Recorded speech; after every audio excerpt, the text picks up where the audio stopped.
آج دنیا کے اوپر جتنے بھی مذاہب پائے جاتے ہیں، الہامی مذاہب، وہ یہ دعویٰ نہیں کر سکتے کہ ہمارے پیغمبر کی پوری تعلیمات اصل شکل میں ہمارے پاس موجود ہیں۔ تغیر ہو چکا ہے، تبدیلی لائی جا چکی ہے، لیکن قرآن مجید اپنے اصل الفاظ کے ساتھ زیر و زبر کے تبدل کے بغیر صدیاں گزرنے کے بعد آج بھی اسی طرح موجود ہے۔ تو ان روشنیوں کے ہوتے ہوئے، ان اجالوں کے ہوتے ہوئے اگر ہم اندھیروں میں رہیں تو پھر ہمیں ان حالتوں کے اندر ڈال دیا جائے گا آج جس حالت کے اندر ہم موجود ہیں۔ اگر کسی کے پاس ہدایت کا نصاب موجود نہ ہو اور وہ بھٹک جائے تو اس کے بھٹکنے کا تو پھر بھی جواز ہوتا ہے کہ ان کے پاس کچھ تھا نہیں، ہادی نہیں تھا، راہبر نہیں تھا، اندھیرا تھا، چراغاں نہیں تھا، تو بھٹک گئے۔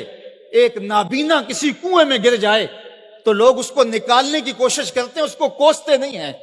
لیکن ایک انکھیارا کسی کنویں میں گر جائے، کسی گڑھے میں گر جائے تو لوگ اسے نکالنے کی بھی کوشش کرتے ہیں، اسے کوستے بھی ہیں۔ تیری آنکھیں نہیں تھی، تجھے اللہ نے چراغاں نہیں دیا تھا، تو پھر بھی گرا ہے۔ یار اگر کوئی اور گمراہ ہو جاتا ہے، اندھیروں میں بھٹک جاتا ہے، تو اس کی بات نہیں ہے حضور کا غلام ہو اندھیروں میں چلا جائے، اس لیے کہ تمہارے پاس قرآن موجود ہے، تمہارے پاس ہدایت کا چراغاں موجود ہے۔ اس کتاب کے ہوتے ہوئے تم کس طرح اندھیرے میں ڈوب سکتے ہو، کس طرح ظلمتوں کے سوداگر بن سکتے ہو، کس طرح تم فرقہ فرقہ ہو سکتے ہو، کس طرح تم تشدد اور تفریق کا شکار ہو سکتے ہو، کس طرح تم گروہ بندی کا شکار ہو سکتے ہو جب تمہارے پاس اللہ کی کتاب موجود ہے۔ اس کتاب سے جڑنے والے ہدایت کی راہوں کے مسافر ہوتے ہیں۔ اقبال نے جب شکوے کی زبان کھولی تو لہجہ بہت تلخ ہو گیا۔ اقبال پھوٹ پھوٹ کے رو رہا ہے، اپنے رب سے شکایت کر رہا ہے۔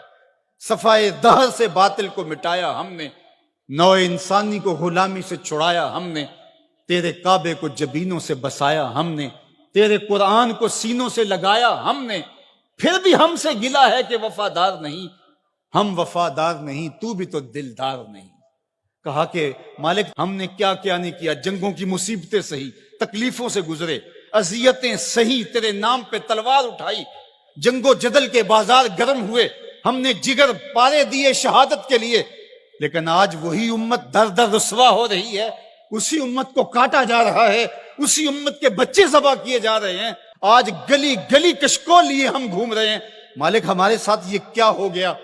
تو جواب آیا تو سارا نشہ اتر گیا۔ جواب انہی لفظوں میں صرف صیغہ بدلتا ہے۔ آواز آئی صفائے دہر سے، باطل کو مٹایا کس نے،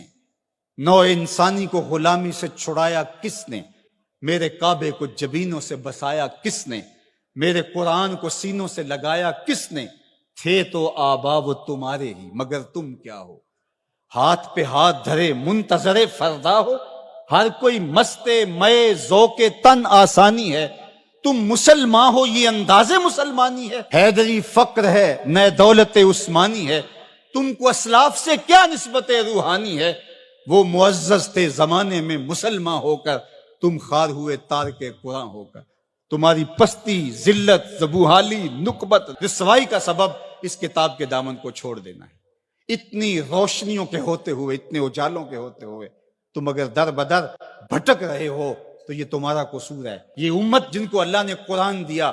اور محبوب علیہ السلام کی احادیث بھی ہمارے پاس حرف حرف پہنچی، لیکن پھر بھی اگر کوئی اندھیرے میں ڈوب جائے تو پھر یہ اس کا قصور ہے۔ تو اس کتاب کے ہوتے ہوئے ہمارے دل زنگ آلود نہیں ہو سکتے، لیکن ہم نے اس کتاب کے ساتھ جو سلوک کیا، اس کتاب کے ساتھ ہمارا جو تعلق ہے وہ کسی سے مخفی نہیں ہے۔ یہ صرف کتاب ثواب رہ گئی ہے، جو کتاب ہدایت تھی، جس کا لفظ لفظ ہدایت دیتا تھا، حرف حرف زندگی بخش تھا، جس کی ایک ایک آیت ہمیں جینے کے اسلوب سکھاتی تھی، اس کتاب کو سینے سے لگا کر کے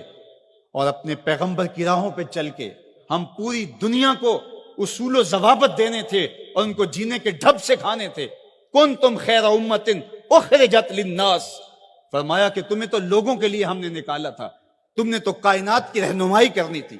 تم تو زمانے کی قیادت کرنی تھی، لیکن آج ہے رسوا زمانے میں کلاہ لالا رنگ، جو سراپا نازتے ہیں آج مجبور نیاز، رو رہے ہیں آج وہ دشت جنوب پرور جہاں، رقص میں لیلا رہی لیلا کے پروانے رہے، خیر تو ساکی سہی لیکن پلائے گا کسے، اب نہ میں کش رہے باقی نہ میں خانے رہے۔ آج ہم گلی گلی رسوائیوں کی داستان لیے پھرتے ہیں۔ پوری دنیا کے اوپر 1 انچ جگہ بھی ایسی نہیں جہاں آتش و آہن برستا ہو اور وہ زمین کو فار کی ہو۔ جہاں بھی خون گرتا ہے نسب پوچھو تو وہ مسلمان کا خون ہو، وہ افغانستان میں ہو، وہ سیریا میں ہو، وہ یمن میں ہو، وہ عراق میں ہو، وہ کشمیر میں ہو، وہ القدس میں ہو۔ جہاں بھی بہتا ہوا خون دکھائی دیتا ہے وہ اس امت مرحوم کا خون بہتا دکھائی دیتا ہے، اس لیے کہ ہم نے اس قرآن کو چھوڑ دیا۔ یہ ہمارے اعمال کی سزا ہے، بد اعمالیوں کی سزا ہے کہ آج دشمن کو ہمارے اوپر مسلط کر دیا گیا اور ہمیں رسوائی اور ذلت کے کار مذلت میں ڈال دیا گیا۔ لیکن افسوس یہ ہے کہ اس کے باوجود بھی ہم سنبھلنے کے لیے تیار نہیں ہیں۔